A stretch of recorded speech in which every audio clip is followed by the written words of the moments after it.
नमस्कार। आज हम इंडियन पार्टनरशिप एक्ट 1932 के अंतर्गत टॉपिक की चर्चा करेंगे, डिसॉल्यूशन ऑफ पार्टनरशिप फर्म। अभी तक हमने देखा कि साझेदारी का निर्माण कैसे हुआ, कैसे व्यापार चलता है, कैसे फर्म बनती है। आज हम बात करेंगे डिसॉल्यूशन ऑफ पार्टनरशिप फर्म।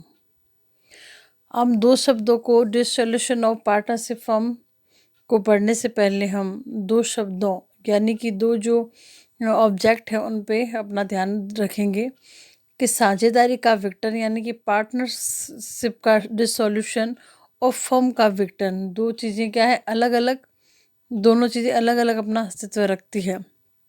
पहला तो क्या हो गया, साझेदारी का विघटन यानी कि जो पार्टनर बने हैं उनका विघटन हो रहा है, और दूसरा क्या वर्ड यूज आ रहा है, फर्म का विघटन यानी कि डिसॉल्यूशन ऑफ फर्म। क्या ये दोनों चीज़ें एक ही है या अलग अलग है? तो मैं ये स्पष्ट कर दूं यहाँ पर कि दोनों ही बातें अलग अलग है।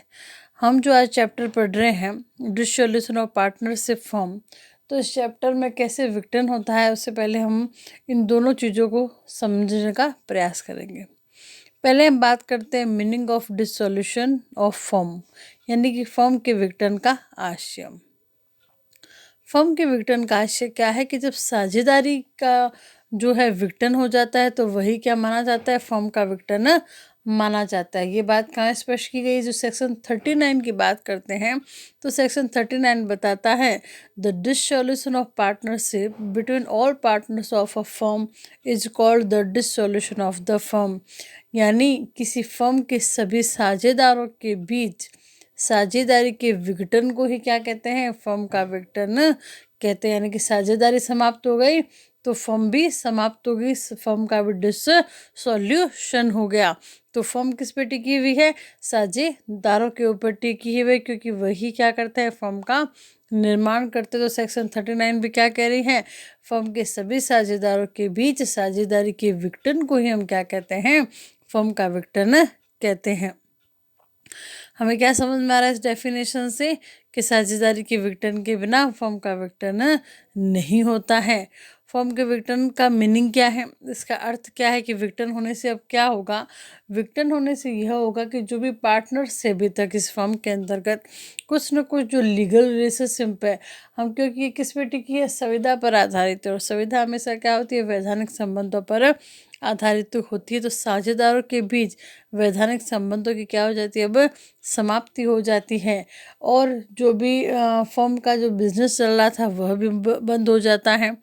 फर्म की जो संपत्ति है, उसकी एसेट्स है, उसको क्या अब क्या हो रहा है कि फर्म बंद हो गई है, उसका व्यवसाय बंद हो गया है, तो उसकी संपत्ति को क्या कर रहा है, अब सेलिंग की जा रही है। जो भी लाइबिलिटी है उनको क्या किया जा रहा है, चुकाया जा रहा है।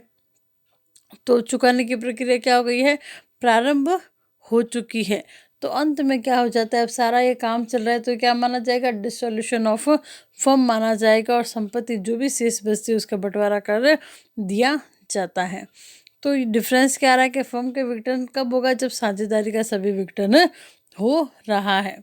अब बात ये आ जाती है कि साझेदारी फर्म में दो ही साझेदार हैं, तब क्या होगा, अब स्थिति क्या होगी, तो एक साझेदार अनुबंध भंग कर देता है तो स्वतः ही वो क्या हो जाएगा, साझेदारी का विघटन हो जाएगा।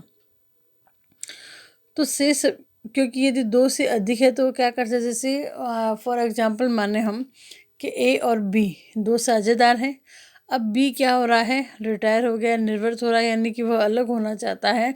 तो वो फर्म अब चल सकता है क्या, नहीं चल सकता। क्यों नहीं चल सकता, क्योंकि हमने क्या पढ़ा है कि किसी भी फर्म के लिए क्या होना चाहिए, दो या दो से अधिक साझेदार होने चाहिए। यदि एक साझेदार है तो फर्म या व्यवसाय चला नहीं सकता, तो क्या हो जाएगी, विघटित हो जाएगी।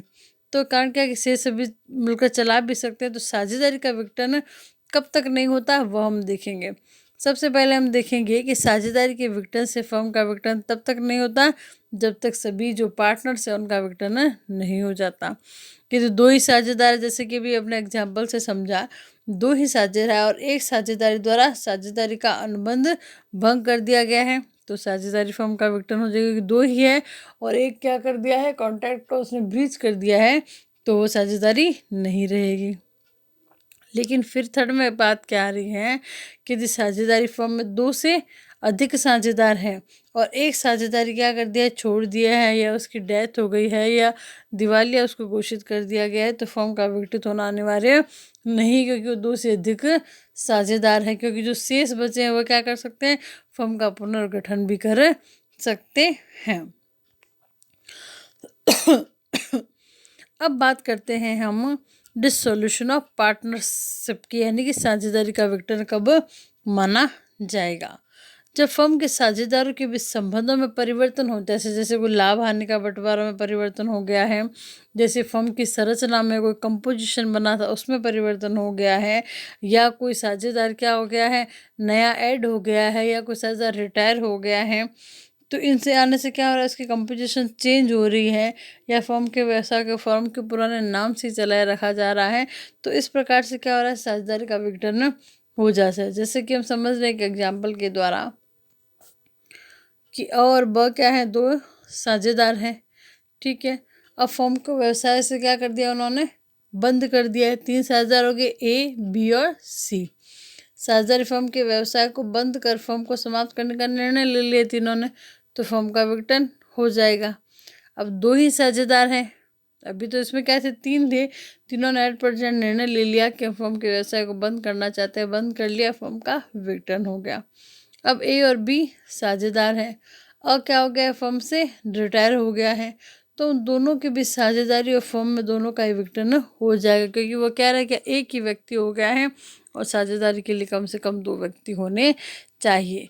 तो हम स्पष्ट कह सकते हैं ये बात कि साझेदारों के प्रवेश से, यानी कि यदि ऐड हो रहे हैं, एंट्री हो रही है, या रिटायर से फर्म का विघटन नहीं होता है। लेकिन कोई साझेदार क्या हो रहा है, रिटायर हो रहा है और अन्य साझेदार प्रवेश कर रहा है, तो साझेदार का क्या हो जाता है, विघटन एवं नवीनीकरण होता है, किंतु फर्म का विघटन नहीं होता है, क्योंकि वो जो पुराने नाम से फर्म में चलती रहती है।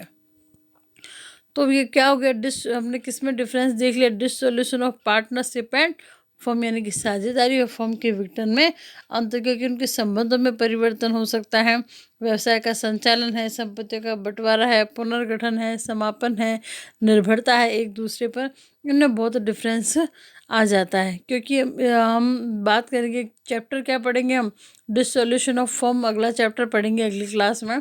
लेकिन ये क्लियर हो गई अपनी स्थिति कि साझेदारी का और फर्म का विघटन दोनों अलग अलग बातें हैं। अगले चैप्टर में हम बात करेंगे डिसोल्यूशन ऑफ फर्म के बारे में। तब तक के लिए थैंक यू।